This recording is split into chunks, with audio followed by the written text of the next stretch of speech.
여러분 안녕하십니까? NBS 투데이입니다.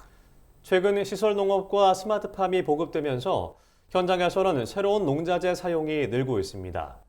이에 영농 폐기물의 종류도 다양해지는 추세지만 현행 수거 체계는 폐비닐과 농약병에 한정돼 있는데요. 제대로 수거되지 않은 영농 폐기물이 곳곳에 방치되면서 농촌의 골칫거리가 되고 있습니다. 현실에 맞춰 새로운 관리 체계를 구축해야 한다는 목소리가 나오는데요. 강민채 기자가 전해드립니다. 영농 방식의 다양화로 새로운 영농자재 사용이 늘고 있습니다. 하지만 폐농자재를 수거하기 위한 신규 폐기물 관리 체계는 부족한 것으로 나타났습니다. 농협경제연구소는 최근 농촌 영농 폐기물 처리 실태와 발전 방향 보고서에서 스마트팜과 시설원예 등에 사용되는 영농자재의 폐기 수거 시스템이 부족하다고 밝혔습니다. 보고서에 따르면 환경부는 폐기물관리법을 기반으로 영농 폐기물 수거 보상제를 운영하고 있습니다. 이는 농민이 폐농자재를 마을 공동 집화장에 놓으면 각 지방자치단체가 수거해 한국환경공단이 재활용 처리를 대행하는 구조입니다. 이후 지자체는 수거한 폐농자재에 대해 일정 단가를 책정해 농가에 수거 보상비를 지급합니다. 하지만 폐기물관리법에 따라 지자체의 보상 대상에 포함되는 폐농자재는 폐비닐과 폐농약병만 해당됩니다. 이에 종전보다 다양해진 폐농자재를 온전히 관리하는 데 어려움이 따르고 있습니다. 영농 폐기물 수거 체계 자체가 폐비닐하고 폐농약 용기에만 규정이 됐고요. 나머지 영농 폐기물들은 제가 신규 영농 폐기물로 분류가 되는데 일반 종량제 쓰레기 봉투에 버리는 방식으로만 지자체에서 수거를 하고 있고요.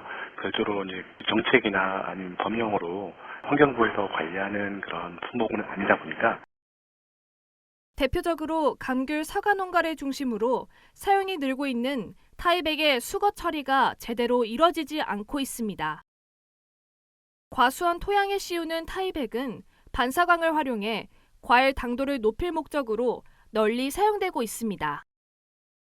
하지만 타이백의 재활용 현황은 잘 파악되지 않고 있다는 게 보고서의 지적입니다.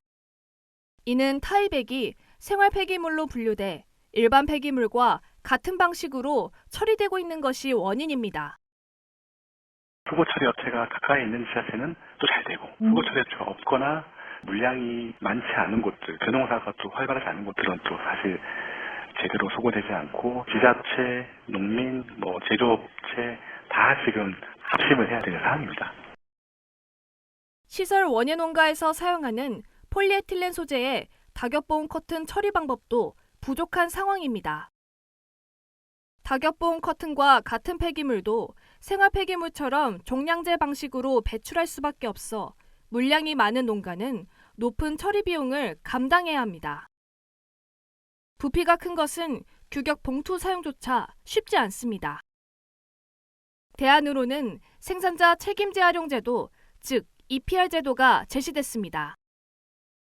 이는 농자재 생산자에게 폐농자재 수거 의무까지 부여하는 제도입니다. 수거 의무를 이행하지 않으면 재활용에 투입되는 비용 이상의 과태료를 내야 합니다. 사료 포장에 쓰이는 공포 사일리지 등에 일부 적용되고 있지만 업체와 농가에 잘 알려지지 않아 활용도는 낮습니다.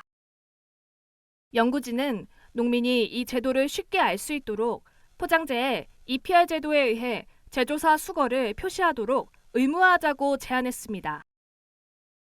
지자체에서 농업용 폐부직포와 타이백 등 사용량이 많고 부피가 큰 폐기물을 수거하는 방법도 대안으로 제시했습니다. 농협경제연구소는 이 밖에도 농자재 사용량과 폐기물 발생량 등을 지표 기준으로 설정해 수거 보상이 필요한 폐기물을 신규로 지정할 필요가 있다고 강조했습니다. MBS 강민채입니다.